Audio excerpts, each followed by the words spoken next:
Thank you very much. I'm well, thank you, Sylvie.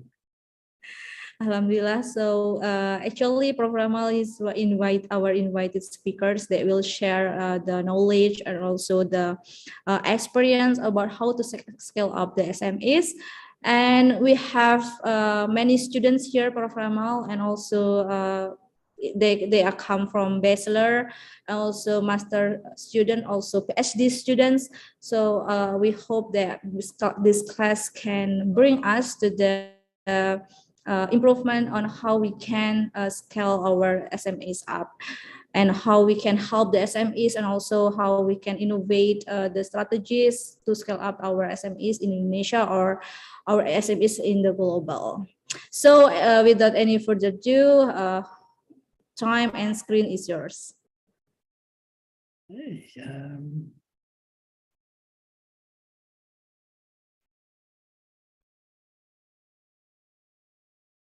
I hope you're getting the full screen though.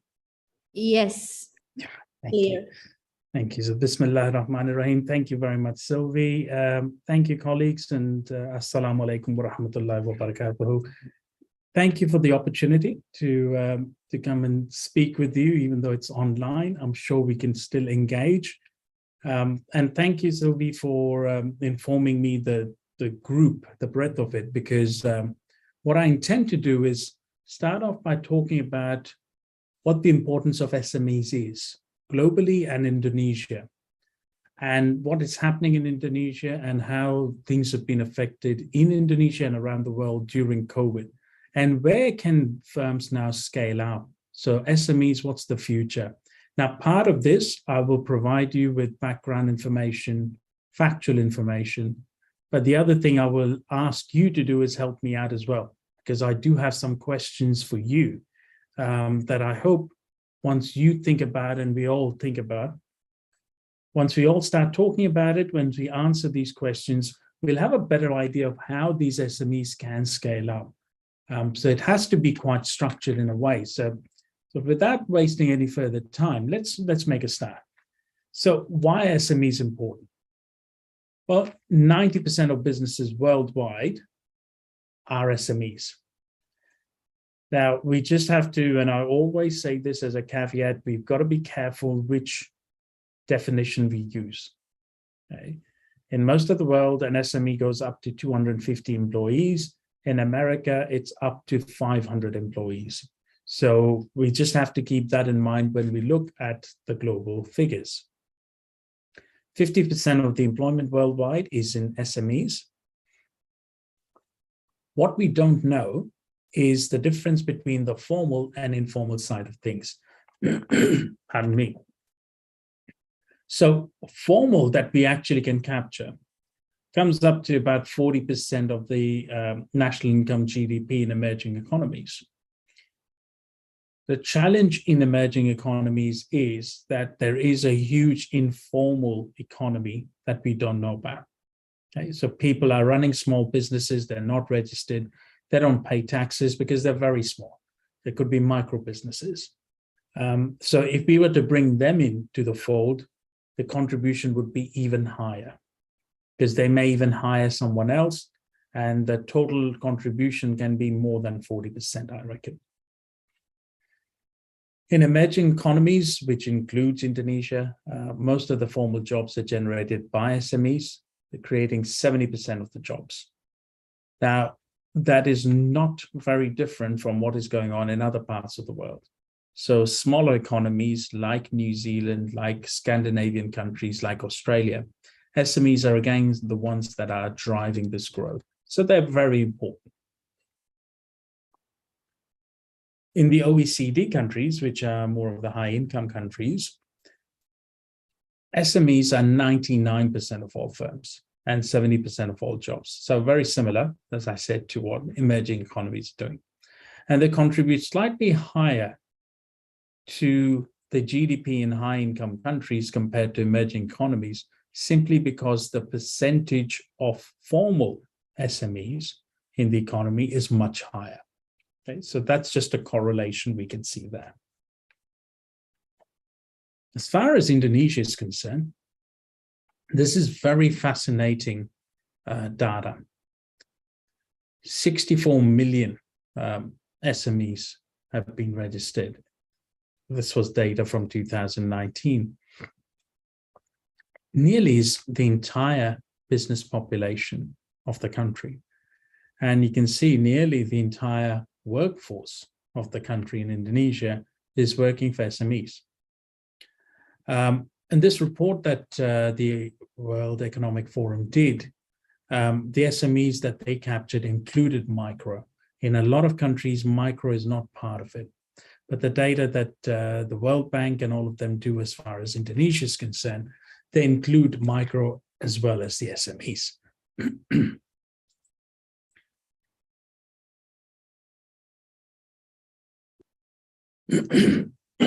Pardon me. So if you take the total numbers and put it in percentage, what it tells us is that out of every five Indonesian, one is an SME. So they've registered an SME or they're part of an SME. That's a huge numbers. However, 98% of these firms are micro enterprises. So what's it telling us is that you either have extremely large business companies in Indonesia, or you've got very, very small micro enterprises in Indonesia. The challenge, though, is how do you grow these small firms into larger firms? Pardon me. My apologies. I've just got a bit of a sore throat. So if I do interrupt, my apologies for that. Question for us then is, why do we need to scale these firms up? So you've got really small businesses. Why would we need to scale them up? And I'm going to raise this more as a question rather than an answer. And I'd encourage you, if you've got any suggestions or views on this, to type it in the chat, because that is the fundamental issue that the Indonesian government is focusing on, how to make these micro firms move into what they would call larger firms. And that's where the scaling up is very important. So please feel free to use the chat function. I'll be looking at it. And if you have any suggestions, I'd really look forward to that. So if we go further with this, and if we start looking at Indonesia's economy and the role and the features of these firms, this is the blueprint that has come up with of what it should look like. So you can see on this screen that there are different types of SMEs in Indonesia. You've got the newcomers, you've got the artisans, you've got the emerging, you've got the challenger, and you've got the mainstream. And you can see that 99% of SMEs in Indonesia fall under the category of newcomers, and only 0.01% get into the mainstream. Okay, so they're the really large SMEs in terms of how much assets they have, how much turnover they have. And you can see the difference in starting with the newcomers have got a very short-term gain in mind. I think there's a need for something in the market. Let's look at it. And it's an instant thing looking at current situation. There's not a very long-term effect on it. There isn't that much emphasis on learning either. They don't have much capital, but they're also not intending to grow rapidly. So you can see there's only 629 SMEs in Indonesia that actually do cover this or fall into the mainstream area. So that's a bit of a challenge for the government, and that's what they would like to improve. So globally, what are some of the challenges that we've got? Well, the biggest challenge for SMEs, regardless of where they are, is access to financing. And financing becomes a greater challenge in economies where the informal financing is given preference over the formal one. Okay, so what do I mean by informal versus formal? If you are a small business and you want to start up, or you're thinking about starting a small business, you're an enterprise, you try and go to a bank and seek money.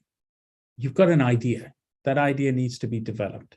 And in order to develop that idea, you need money from the banks. Banks see SMEs as high risk. And for that reason, they're less likely to give money. Number of reasons for it. One is SMEs don't necessarily have enough assets as backup. So banks aren't willing to give money to organizations that themselves may not be able to pay back. Larger firms, therefore, have a better chance of getting bank loans. Now, if you can't get bank loans, where do you get your funding from?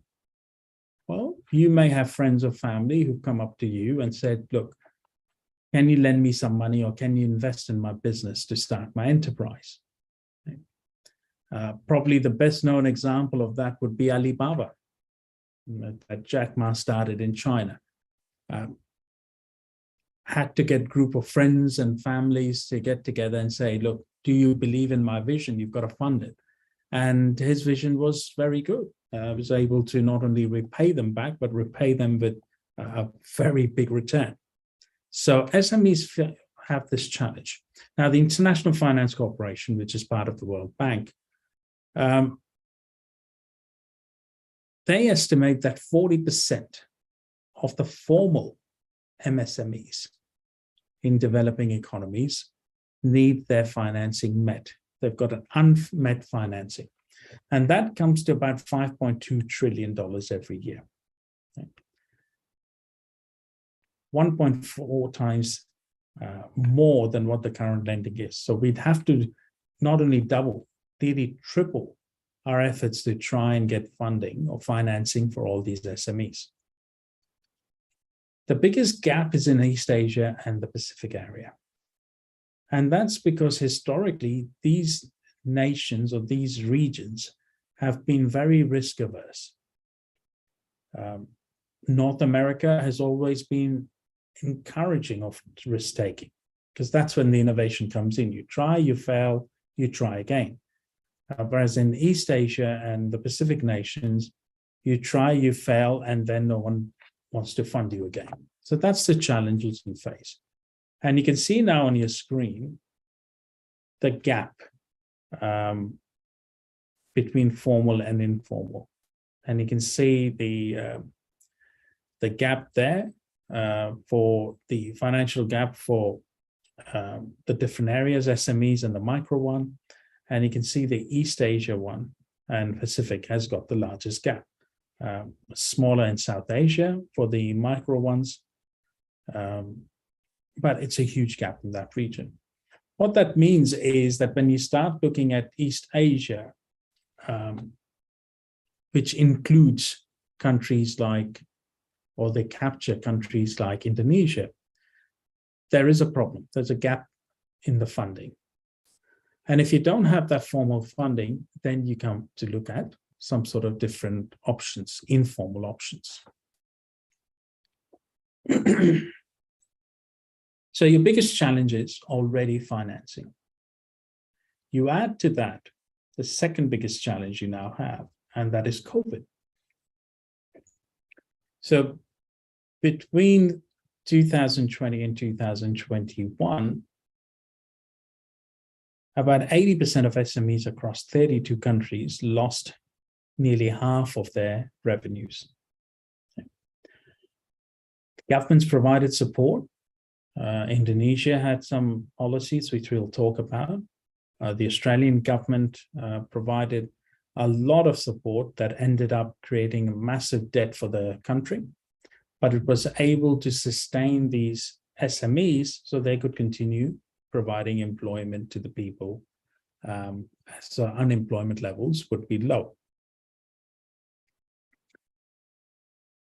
Now, financing is great, providing financial assistance is great, but it is not going to be a long-term idea. It doesn't work in the long term. You can't sustain it. So already these support schemes are being pulled out. Add to that the other challenges you have. SMEs, along with all businesses, have to become carbon neutral, decarbonize. They need to go international because you need to get foreign currency.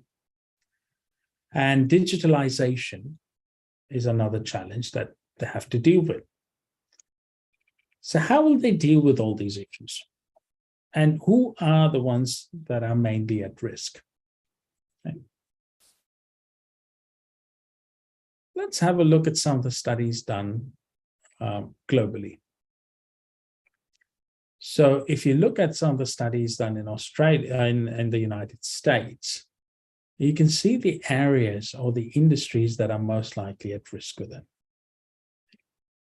And many of these industries are going to be industries that are in what we'd say the old sectors. What the data is actually showing us, if we go beyond the screen, is that those companies that have a physical presence or require physical presence will be the ones affected the most. Okay. Those that went to digitalization earlier and had a digital presence, they were less affected by those changes during COVID. So this is very important for us to keep in mind, that there's already a trend towards this, and scaling up will require a very strong presence technologically for these firms to succeed and survive. So what are some of the trends we're seeing in Indonesia?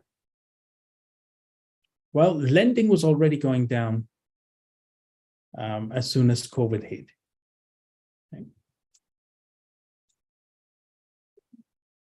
And part of the reason for the lending going down is that you already had a lot of outstanding loans that still had to be paid off.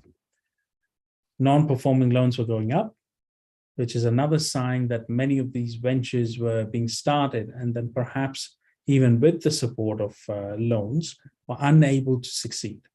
Okay? Could be many reasons for it. And COVID is not a significant reason, just because of the fact that the data was taken primarily before COVID. And this is, again, a study by the World Economic Forum. Now, the share of short-term loans for SMEs over long-term is reduced, which is a good sign. That means firms in Indonesia are starting to think long-term and planning long-term rather than short-term. So these are some positives that we can deal with. But then we have a number of questions that need to be answered, and they still remain.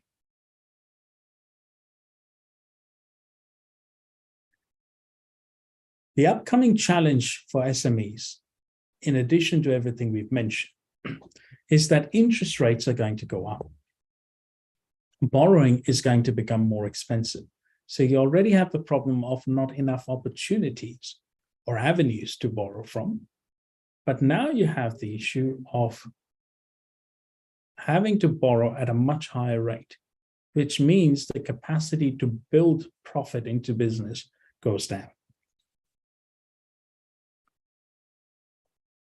So I'm just nearly done finishing about talking the background, and then we can start talking about some of the challenges in scaling up and some of the opportunities related to it.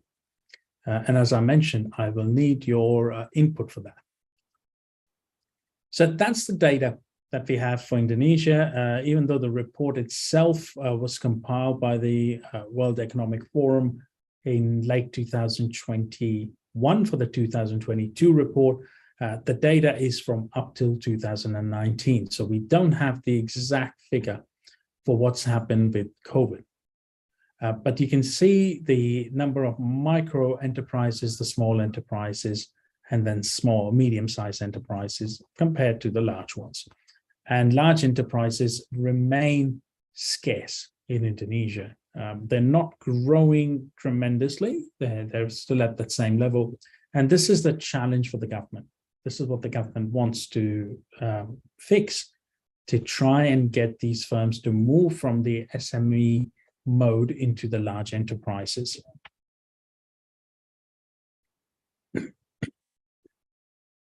And Indonesia has come up with some financing targets and implementation. One of them is the KUR program that we'll talk about in a minute.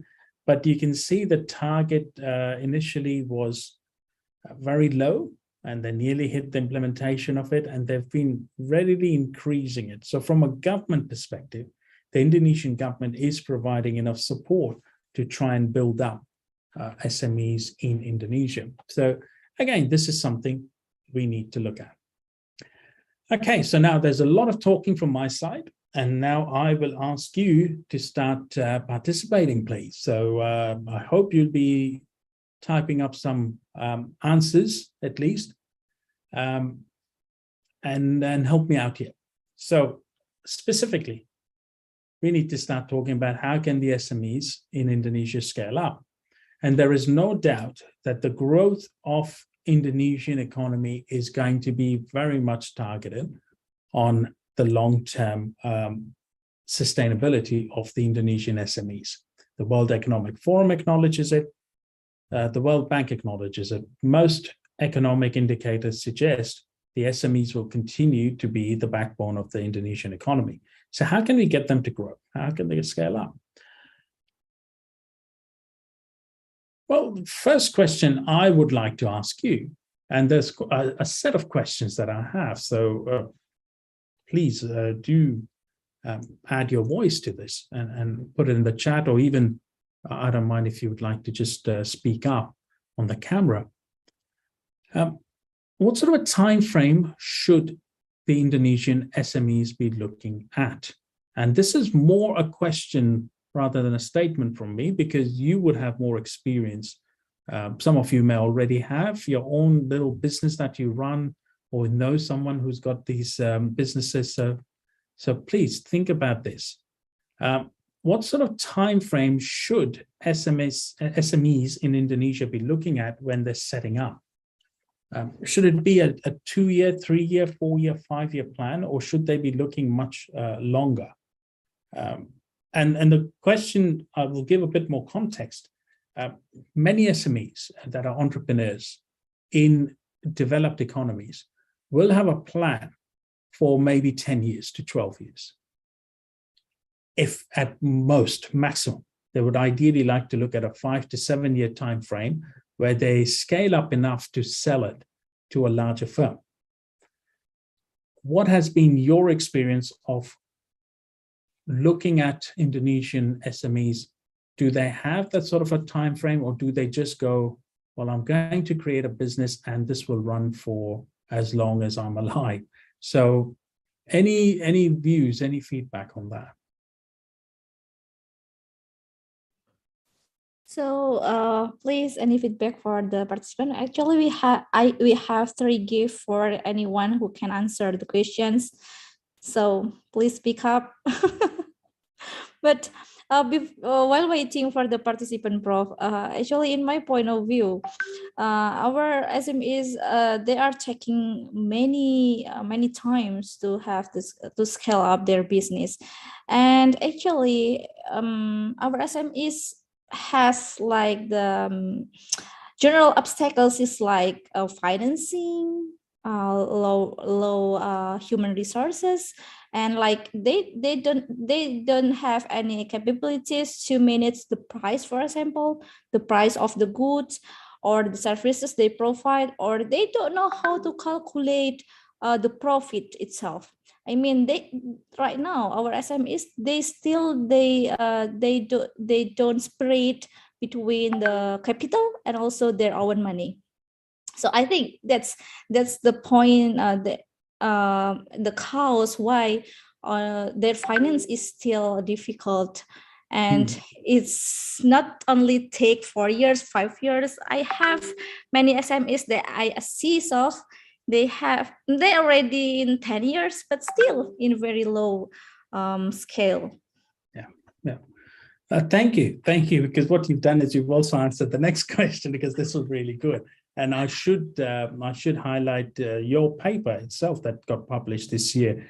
Found it quite fascinating, because the whole financing in there, the informal financing using MAPAC, I thought was really good. And For participants, if you haven't read it, I would highly encourage you to go read that paper, because at least from a non-Indonesian perspective, it was really good for me to get that insight, and I learned quite a lot. And Sylvia, your point is really interesting, because that was my next question, essentially. What skills are needed? Digitalization is no longer given as a luxury. I mean, looking at worldwide, the information we have is that the majority of the firms that survived COVID had a digital presence. So digitalization of your business is now becoming kind of compulsory. So I can give you examples, not just of SMEs. Let's take the latest example. Companies like Tesla. Tesla is, yes, it's a physical good, but there aren't that many Tesla showrooms. Okay? You can book a Tesla drive, but essentially everything is done online. You go online, you have this 3D vision of what it is, that all financing is provided with it. It's a long-term, you can do a lease. So a lot of these firms are going with a physical good, making it a digital presence, and also heading towards servitization. So making something where you're not purchasing the actual product, you're purchasing the right to use that product. Now, digitalization is a given. Any other skills, and I was just looking at what you mentioned, the human resource side, things like pricing you mentioned, calculating profit. Now, great opportunity for those in the audience who are very savvy with technology. This is where you can provide services to these SMEs. You could come up with apps, you could come up with some digital solutions where they could actually use this. How to calculate profit. Maybe you can have an app in Bahasa where they just tap in the numbers and the profitability comes out.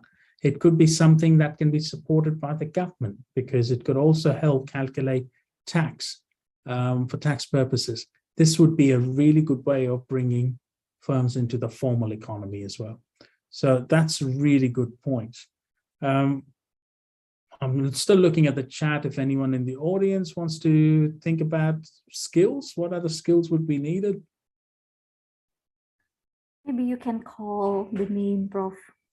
Which one you will select? Because yeah, I'm sure they are shy to open. Well, I'll leave it for now. I'll still hope that volunteering will be way forward, because there are quite a few questions. I've actually made a list, and I'm hoping there'll come a point where I'm not even going to ask questions. I will do that, because in 3 slides, I don't know the answer at all. That will be just, you've got to be an Indonesian to know that. Here's a question again that I do hope you can help. Where do you see Indonesian SMEs making contribution? So if you take the classic Porter view of where firms could be, you could do a low-cost leadership, or you can have a differentiation strategy.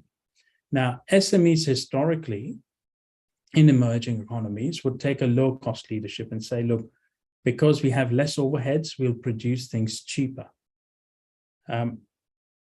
And the imported goods would be the high-end ones that have more value to it. You can be somewhere in the middle. Porter always said you can't be in the middle, but that's been proven. You can be a firm that has cost leadership in some areas and extra benefits in others. That's how you can be a market leader. The question now is, with COVID happening, supply chains being affected, less imports coming into the country, do these firms that have been doing the low-cost leadership, do they have to move towards the differentiation thing? Do they need to add value? Do they have the capacity for it? Or do they need to remain focused and say, that's what we do?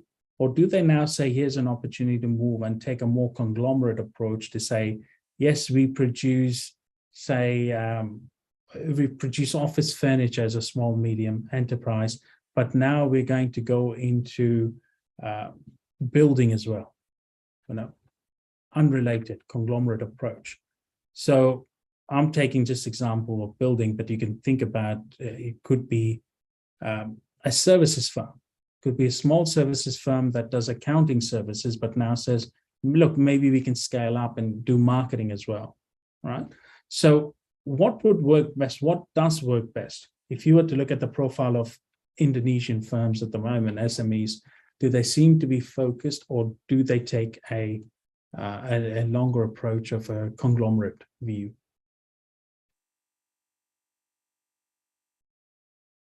The disadvantage those who are in the audience you have is there's a lot of people, and as a presenter, I can only see 5 names in front of me unless I use the arrows. So those who are the first 5 ones will unfortunately get asked for questions to be answered. So I highly recommend that you volunteer, and there's no harm in giving an answer. There's no right or wrong answer, because honestly, I don't have an answer. So I'll be learning from you. Feel free to just type it in the chat if you feel more comfortable rather than speaking. Or maybe Mbak Maya Puspitasari, you want to answer?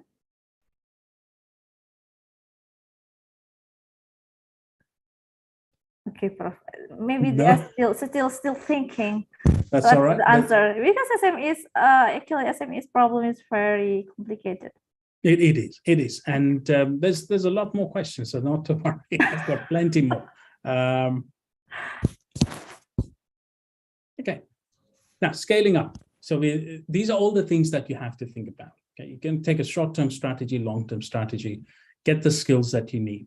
And Sylvia's was a very good point. The 3 biggest challenges for SMEs that have been identified are financing, moving towards digitalization, and skills, the human resource side. So getting global skills, especially post-pandemic, that's been highlighted as important things globally, but it seems to be the same in Indonesia as well.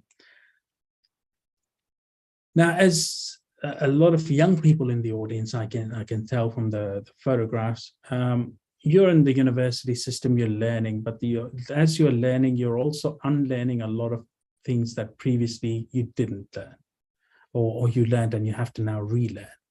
And the reason for that being, things have changed. Things always keep changing, and it's not just the pandemic. We've got to be creative, but also need to think about the reality of business. So let me give you an older example and then explain to you how that has affected our thinking. So my generation was thought that when you do accounting, one of the things that's a fixed asset that doesn't lose value is land. So you depreciate the building on a land, but you don't depreciate the land, because land doesn't lose value. And that was the basis of business worldwide. Now, if you think about the global financial crisis of 2008-9, the GFC was all about that myth being broken. Banks in the US were lending money for people to buy property, and they were valuing the land, saying, well, land won't lose value. So even if it's bad loans, we can still sell the land because land keeps appreciating. In that case, it was wrong. Land didn't appreciate in value. And the result was that you ended up with massive losses. Okay. Now, it's the same thing here. So a lot of assumptions we made pre-COVID that are changing. How can business be done? How is it possible that we're sitting right now and talking to each other? Zoom was not an option, or Zoom was not used that much in the past. So things change. We've got to be creative. Okay? The company, Zoom company, was an SME. They were creative enough. They saw what was happening, and they quickly responded, added features that allowed for these things to take place. So when you're thinking about, as an SME, or any SME, when they're thinking about scaling up, what they want to do is look at the environment and say, what can I provide? How can I provide it?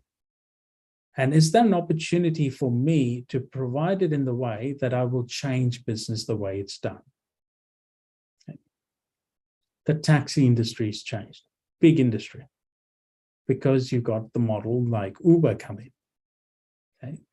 The food industry changed. The restaurants changed because a long time ago, you started getting these fast food restaurants coming. Okay. Things change all the time, but the change has to be driven by someone. And it doesn't need to be large firms. It's best if it's being driven by SMEs. And when I say SMEs, it has to be individuals like you and me. So have an entrepreneurial mindset. That goes hand in hand about what you can do. Okay.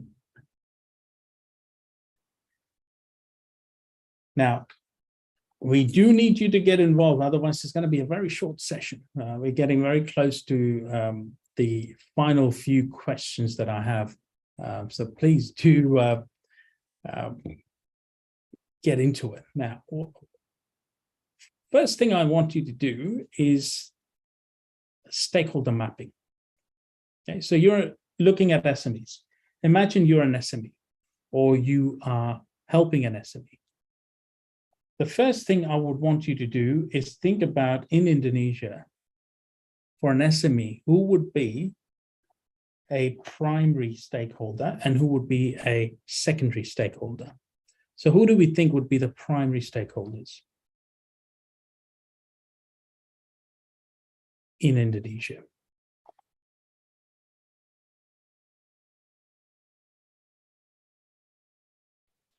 Who can help? Oh my God, it's a difficult question actually, because even government, they cannot help. Well, okay, leave the help part. But who would be the stakeholders? So far, it looks like Sylvie, you're going to get all the presents and the prizes because we haven't had much. I can take my prize. Yes, but yeah, I'll be interested. So actually, let me put that down. Government has to be there because they may not help, but they make decisions that will influence. So stakeholders think in terms of who would influence.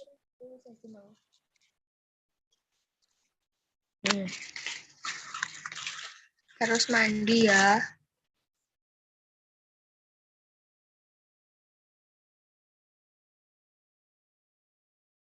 Anyone?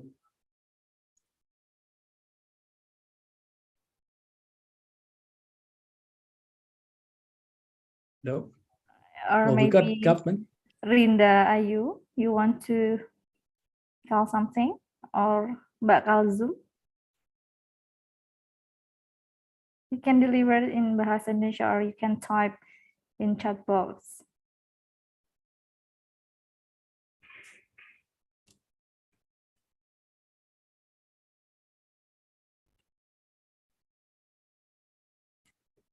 Okay, Sylvie, I'll have to ask you then. On your, I haven't visited your campus. Okay. But on your campus, could you give me an approximation of how many, perhaps there are the shops, food stalls, bookshops, etc. In my university? Yes. We have many. So we have 10 faculty, and each faculty we have at least 2 shops. And we have 20, yes, 20 or 30 shops, yes. Yeah, so 20 shops, right? Now, these 20 shops rely on being granted license by governments, right? So we've already mentioned government. But if the campus is closed, they've got nothing. Yes. Right? So consumers, so the buyers and the consumers, so staff and students, for that particular, or those 20 shops, they would be primary stakeholders, right? Yeah. Now they have to sell you food. They have to get the food, the raw materials. So their suppliers would need to be there as well. So we got suppliers as another one. So if we start mapping it this way, they will have buyers, they'll have suppliers, they'll have governments. Maybe they need to borrow from banks. Maybe they have to rely on transportation to get the goods delivered to them. They need to have constant supply of gas electricity, a lot of things involved. So you start creating this mapping and it becomes bigger and bigger and bigger. And then you have within government things like the health authorities might want to check that the food is being prepared correctly. And we can keep going on. There may be even safety concerns. Are they providing a safe environment for sitting? There may be in some countries labor unions that may get involved because the people working there. So for SMEs, for scaling up, this has to be the first step. And this is what a lot of SMEs don't do. They have a very narrow tunnel vision. They look at themselves, they look at who they're going to sell to, and everything else for them is constant. So they just go, okay, where am I getting funding from? Who am I selling to? And what supplies do I need to sell to? They forget about all the other requirements. Okay? And one of the things that catches a lot of SMEs out is when they start growing and they move from just having themselves working in their shop or working in their business and maybe some family members to when they start hiring people. Because when you hire people, you're paying the salaries, but you're also paying extra things like insurance. You may have to pay for their retirement fund in some countries, or superannuation as it's called. So those additional expenses are not recognized, and that's because the stakeholder mapping is not done. So one of the scaling things that have to be done is to get the stakeholder mapping. Now, looking at the government is important because while there is concerns worldwide of funding, the Indonesian government has done a few positive things. So this credit usaha rakyat, which I'm probably not pronouncing correctly, my apologies for it. That is one of the good examples that it was pre-COVID, the People's Business Credit Program. So there's already that initiative to try and push for that. And then the National Economy Recovery Program is part of this again to support SMEs. So the government is playing a role. Now, like any government, anywhere in the world, it's not going to be sufficient because governments have limited resources, but at least there is a contribution being made. Okay? So I think this is where if you have a nice stakeholder mapping and you say the government is one of the key stakeholders, then you can start looking at whether the government has any initiatives or programs that can help you. And in this case, the funding and financing is one of the benefits that companies could avail.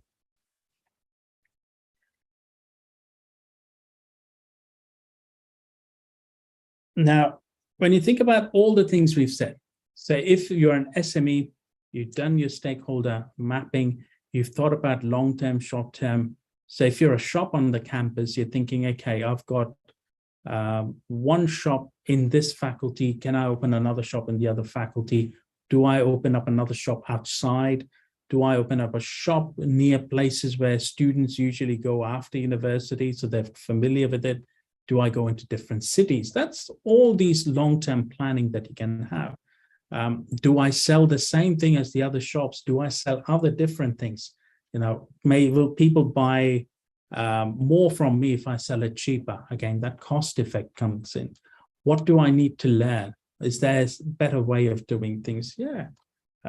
Maybe instead of coming to the shops, maybe they offer a service where they come to the faculty and bring the food during lunchtime and keep an account rather than having money exchanged at the same time. Just thinking outside of the box. These are great ideas. But there are massive challenges, and these are not specifically to SMEs, but they affect SMEs more because SMEs have less capacity to manage with limited funds. Imports are expensive and they'll continue to become expensive. Biggest expense is the rising cost of production, which includes fuel. And that fuel rising cost is coming in two regards. One is Indonesia has been very lucky, like Australia, that Indonesia actually is an exporter of coal. The challenge now is the Indonesian government, along with every government in the world, has signed agreements to say they'll be reducing coal production. The cheaper coal has to now be replaced by more expensive, sustainable or clean energy. In itself, it's not a problem, but in the current political situation, where global supply of coal is increasing, or demand is increasing because Russia is putting a stop to gas production, there'll be a higher demand for Indonesian goods. But is Indonesia ready for it? Can Indonesia provide cheaper power to SMEs so that there's an opportunity to make a larger profit? How will the government deal with the targets for carbon emission if they do provide cheap energy, which is not clean? Okay. China is the other challenge, because China is flooding many of the Asian markets with really cheap goods. Can Indonesian SMEs survive that? Do they have the capability to compete? How much of a nationalistic view is there in Indonesia, where people will say, I prefer to buy Indonesian goods over Chinese goods, even though they're cheaper? Okay.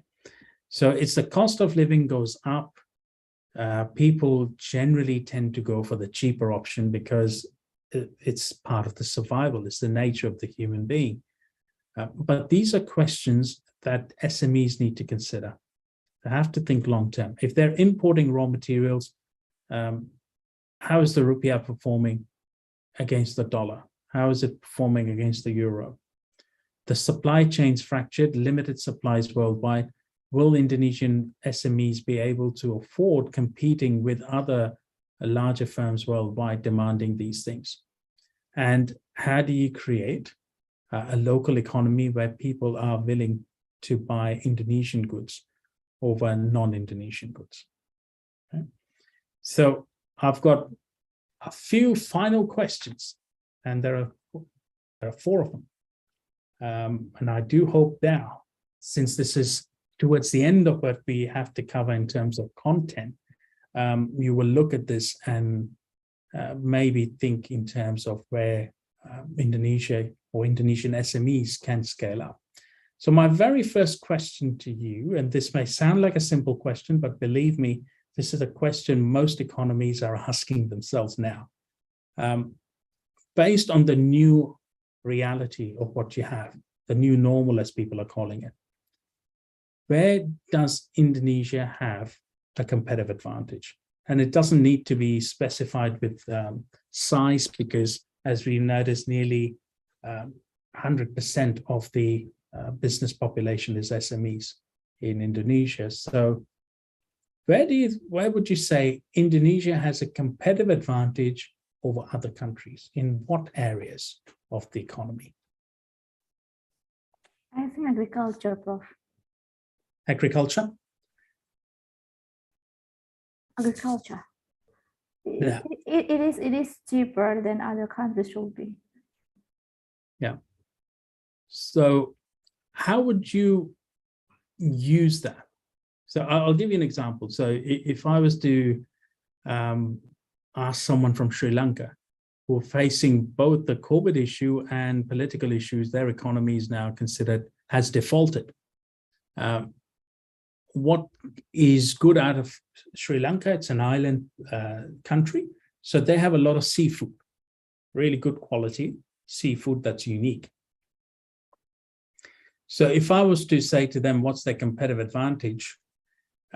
They would struggle even with the seafood, because they do have the seafood, but now they don't have the infrastructure to get that exporting. Within the economy, people aren't buying it because it's considered, of course, seafood is a bit more expensive, so they're going for the basic good.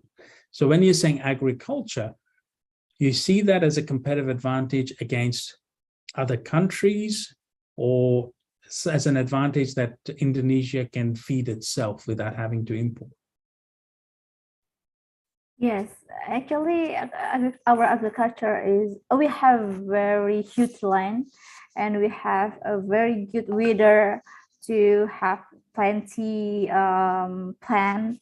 It's like corn, it's like tomato and many things. Prof, we have like high, medium, and low land, so it's perfect for us to have many production of agriculture. But but we have something special better than the other countries. We have a very good agriculture and we can make it as our competitive advantage actually. But do you know underground economy? We have it, and it makes the agriculture product is going high every time by time. But actually the price in farmer is very cheap, but I don't know when it's come to the market, it's a higher, the price is higher. So I think in the concept, actually we have competitive advantage in agriculture. We have plenty of plants here. Yeah, that's actually a very good point you've raised. Because as you were talking, I was thinking, yeah, actually, when you look at Indonesia, the advantage is climate, the highlands, lowlands can produce different crops that other countries can't. And then you've got your neighboring countries that can't produce things. Like Singapore would come straight to my mind because they just don't have the land. So you've got the advantage over there. Absolutely. And it's interesting you mentioned about, some Indonesian SMEs could think about even using that and categorizing Indonesia as the food bowl of ASEAN, produces the food that the region gets. And once there's talk in the region, it gets international exposure anyway, especially those with a huge expatriate population in countries like Singapore. It creates a buzz and a demand. And companies like, Jollibee from Philippines has done that. They've gone international just simply based on the fact that it's word of mouth. So that's really good. Now, what you said about the food being cheap and getting a bit more pricey when it gets to the market, I'm quite interested in that point because that is quite similar to what I've witnessed here in Australia as well. In the dairy sector, the farmers get paid very low. And when it comes to the supermarkets, the milk is still considered cheap. So people were saying, well, if they're selling that in supermarkets at a profit, how much would farmers make? And it turned out the farmers were making hardly anything. How are people in Indonesia responding to that? So if they know the farmers are producing very cheap, but they have to pay a higher amount when it gets in the market, from the consumer side of things, has there been a response? Actually, it still exists and no response from the government. So it's like, in my point of view, it's because of very long supply chain. Just because of our farmer cannot access to the market directly, they use another party to resell their product, and then the second party sells to the third party, and etc. And then it's very long supply chain, and I think it should be cut soon, so our farmer they will get their welfare, and also they will love to do farming. Because of this kind of the problem, our SMEs in agriculture, they change their business area. They're not focusing on agriculture anymore. They move to sell like the fashion and something secondary. But actually they don't like, they have to realize that this agriculture sector is our strongest sector, and it should be cheaper, and we can get our welfare from this sector. That is really good. Thank you, because it mirrors some of the things here, and this will make sense now why I was asking about stakeholders, because we had a similar situation here with the farmers. A lot of them said they'll sell their land and move away from the farm because they're not making a profit at all, and the risk was that there'll be a lot of foreign ownership. and that will take over. So the biggest fear was that you'll have a lot of Chinese firms move here, take the milk, convert it into powder milk, and then supply it to China, where there's a huge demand, and the local things would go up. And some of the farmers did take that route, but others took that route of saying, who are our stakeholders? Consumers. How do we get to them? Media. So they actually created a lot of media reports. They got media people to come on the farm. There was TV news stories, and it put so much pressure on the supermarkets that the supermarkets had to convert it. They had to pay a higher price. And the consumers, because they saw that and they saw the conditions of the farmers, they were willing to pay more at the supermarket. So these farms have survived and actually thrived. And the government then also put in some policies to double check any foreign firm coming in or where these things would go, because they don't want, again, that competitive advantage of Australian dairy to be lost to another country. So these are really good points, and I think it's mirroring what we're experiencing here. So thank you. That's great. So that's one of the first questions, the competitive advantage. The second is about if the formal data is showing that 1 in 5 Indonesians are registered as SME, and look, it could be that there are people with multiple businesses that they register. So it doesn't mean 1 in every 5 will register as a business. It could be some people have multiple businesses registered. But if there are so many, millions and millions of SMEs, is a large enough market like Indonesia still large enough? Or is it that you'll have so many SMEs that everyone is going to get just a little bit of the slice? So when you think about scaling up, do you feel, like you just mentioned, Sylvie, that there are 20 shops across your faculties, right? Now, how much can they get, right? They can't, the scaling up may be an issue because there's just so many of them. So is that something that you find in Indonesia, that, because it seems to be still rising, the number of SMEs are going up.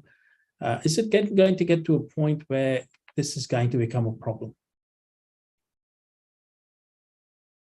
Is there anyone in our audience who actually is doing some sort of small business? And I mean by small business, you've got a phone, a mobile phone, and you're doing some business on that. You offer some sort of services, could be skills you offer. You're a small business then. So is there an issue for anyone in the audience?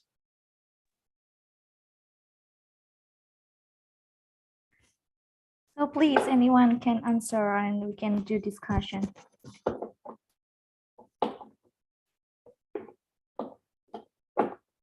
You did say 3 prices, isn't it, Sylvie? I don't think yes, anyone exactly. wants it. Anyone that wants the gift. I think you can keep 2 and I'll take 1. That'll be a good sharing. It's a genuine question, because the more people you have selling the same sort of thing, you make it more difficult to scale up. Again, is there a need to formalize this and have limits, or what type of businesses you're starting? Not saying to stop and have a monopoly, but if you end up with thousands and thousands of businesses offering the same service, it dilutes the market. It's virtually impossible to then scale up. And I think when you look at the data from Indonesia, as we saw, 99% are in the newcomer category. That's a very short-term survival strategy. And that's why I said long-term, what are the plans? Because if you're selling the same thing, you're in the same sector, and there's lots and lots of businesses, it's very hard to go big. So that's something, again, for those who are thinking about starting a business, have a very good, again, stakeholder mapping, but find out who your competitors are. And what are they selling? How are you going to be offering something that's slightly different? Okay. 2 more questions, and then we can, unless anyone has any more discussion points, we can finish then. Next question is the role of universities and researchers. I would ask for an answer for this, but thankfully Sylvie's kind of addressed this earlier by saying where SMEs are lacking in knowledge and skills. What I think, and again, anyone over there can help me out, because from my experience, Sylvie, last year when you had that, you had a great, I don't know the exact name, but your organization, your university ran this thing where students were pitching ideas about sustainable production and sustainability things last year. I think it would have been around October last year. Do universities in Indonesia have a formal system where small, medium enterprises can come and pitch their ideas, and the university acts as a central point to connect them to funders, industry experts? Is there a formal program in that regard?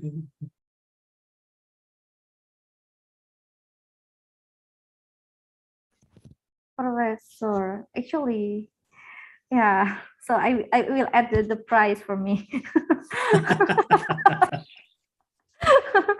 So actually, our university have the many programs to the SMEs. Last month we have the exhibition for the SMEs, and for the SMEs, which the owner, disabilities owner. And for me, every year I have the like voluntary program for SMEs. Like next week, I will have the workshop for SMEs on how they can improve their services and public communication in a marketing strategy.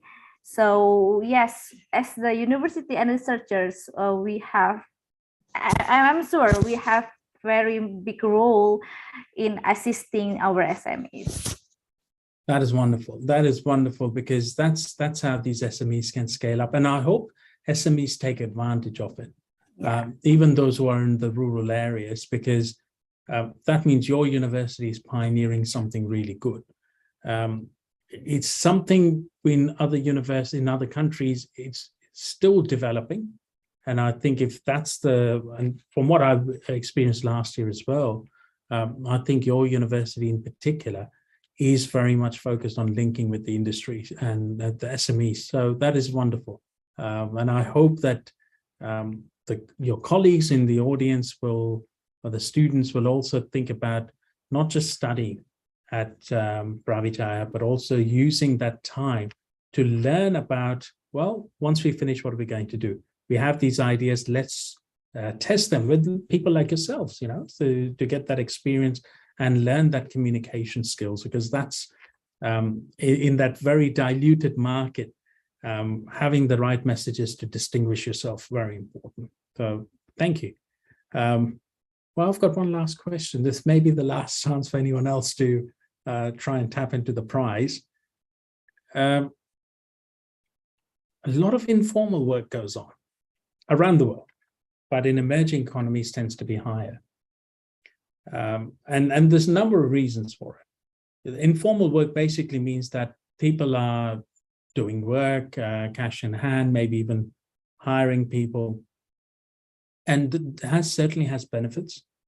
It gets employment for people, but it also means that they're not recognized on any register or seen as contributing to the economy.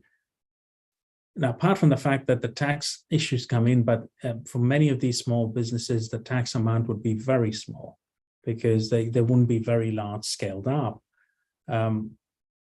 What's the risk for the SMEs if they don't become part of the formal economy? What if they don't become a formal SME? What risk do they take? I'm not going to ask anyone whether they are offering services for cash in hand, so don't worry about that in the audience, but I'm hoping someone in the audience will say, well, yeah, that could be a potential problem. What do you see as a problem if these SMEs don't become formal for themselves, not so much the tax part, not the legal part? Okay, anyone want to answer? If not, I will add the prize for me again.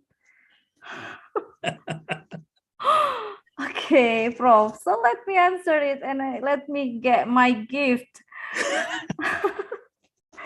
So actually, but I'm sure our audiences, they are thinking and learning from this session. But the risk with having a large number of informal SMEs, for sure, they will have the difficulties to have an access to the bank to have the financing. And also the second one, they will lose the opportunity to get like the free financing, or like a grant from our government. It's true. That is a very good point, actually. I wasn't even thinking of that one, but that's a very good point. Welcome, that Prof. you miss out on the grants because you're not recognized or registered anywhere. And yeah, it just creates that. I was thinking more the informal funding, absolutely, because you create a debt trap. Because if you're not formally recognized, you can't formally go to the banks. You take informal financing, and those terms are not something that you can, legally challenge, because it becomes a private partnership or private agreement rather than an actual business dealing in a formal way. So yeah, that's quite risky. And if you do start trying to scale up, then that becomes, because you've never formally been recognized, if that becomes a challenge, if your business is harmed in any way, there's no insurance for it, because again, it's not formal. So there's many challenges that you would face, but you're right. The biggest one in the current environment, any benefits that the government is providing or grants, you'd be unable to take them. So thank you everyone for listening, but thank you in particular to Sylvie for answering all of these questions. I really appreciate that. But that's all from me. So I'll pass it over to you. Thank you again. Well, thank you, Prof. Ramal, for giving the questions, because through your question, actually, we are thinking, we have very deep thinking. Oh, what's the answer? Because it's like the simple one. It's like we face it in our daily life, but it's difficult to answer. Because like I mentioned before, that the SMEs problem in this is very complicated. It's not only about how to scale up the business, but we have political, we have cultural impact, and many things. And maybe, and I'm sure our participants, they are very busy. Oh yeah, they just realize that that's the problem. But before we end this session, any question from the participant, or anyone want to deliver something? Or Dwinda Lagita, you look so beautiful today. I love your smile. So please open your mic and you can tell us something. And she going to turn the camera off. Okay. Okay, Dwinda, never mind. Don't worry. Okay, Prof, I think there is no questions, and it's very clear enough. You make us thinking, and actually you give us the homework as the scholars. You give us the homework, how to give the solution for the SMEs, and on how the scholars or the student also to assist our SMEs so they can scale up very well, and also how to cut the supply chain so we can help our farmer as our main sectors in Indonesia. Well, thank you so much for the session, Prof. Ramal, and please stay healthy. And I think you need to take a rest. Thank you very much. Thank you for the participant who joined this session. We hope that this session can bring the new knowledge and the new homework for us on how we can help and assist the SMEs. Thank you, everyone. Prof. Ramal, stay healthy and stay happy. I'm Zilfi, and Assalamualaikum warahmatullahi wabarakatuh. And for the participant, don't forget to fill the attendance form. Well, Prof. Ramal, goodbye. See you in other session. Inshallah. Before that, can we take a picture together, even if it's online? Okay. Mas Gideon, can you help me to take the picture? Okay, Mbak. Okay, everyone, can you open the camera so we can see your very sweet smile? Mbak Febita, okay, very nice. Mbak Amrita, hello, good morning.